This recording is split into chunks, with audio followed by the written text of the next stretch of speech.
वाढत्या उन्हाच्या तीव्रतेमुळे अकोला शहराला पाणी पुरवठा करणाऱ्या काटेपूर्णा महान प्रकल्पाच्या धरणावर आपण आहोत आणि उन्हाची तीव्रता बघता आता अकोला शहराला पाणी पुरवठा करणाऱ्या या महान काटेपूर्णाच्या धरणातून आता 3 दिवसापूर्वी पाणी पुरवठा केला जात होता. आता मात्र तो 6 ते 7 दिवसाआड पाणी पुरवठा केला जाणार आहे आणि उन्हाची तीव्रता बघता उन्हाच्या तीव्रतेमुळे या धरणातील पाण्याचं बाष्पीभवन होत आहे. त्यामुळे पाण्याचे साठ्यामध्ये कमी प्रमाण दिसून येत आहे.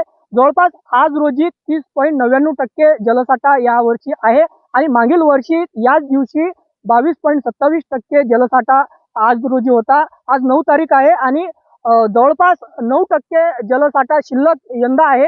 यंदाचा पाऊस 629 पर्यंत मिलीमीटरमध्ये पडला आहे.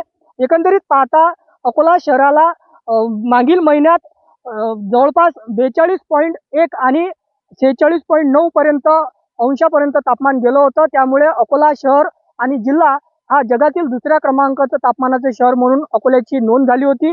दरम्यान आणखीन तापमान जर वाढलं तर उन्हाच्या तीव्रतेमुळे पाण्याचे बाष्पीभवन होऊन या जलसाठ्यात या धरणाच्या पात्रतेमध्ये कमी होणार आहे आणि 10 ते 12% पाणी साठा कमी होण्याची शक्यता आहे.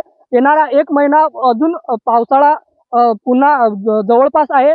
तरी अकोला शहराला पाणी पुरवठा या धरणातून होत आहे आणि मुबलक प्रमाणात पाणी साठा जरी असला तरी अकोलेकरांनी पाणी जपून वापरावं असं अकोला शहरासह अकोल्यातील नागरिकांना आवाहन पाटबंधारे विभागाकडून आणि महानगरपालिका प्रशासनाकडून केलं जात आहे.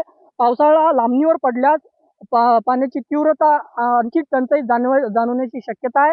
त्यामुळे यंदाचा पाऊस हा लांबणीवर पडणार आहे आणि हवामान विभागाच्याकडून यंदाचा पाऊस हा अधिक लांबणीवर जाण्याची शक्यता वर्तवली जात आहे. त्यामुळे अकोलेकरांनी पाणी जपून वापरावं असं आवाहन अकोला महानगरपालिका प्रशासनासह पाटबंधारे विभागाच्याकडून केलं जात आहे. त्यामुळे अकोलेकरांनो NDTV मराठीच्याकडून सुद्धा तुम्ही पाणी जपून वापरावं असं आवाहन केलं जात आहे.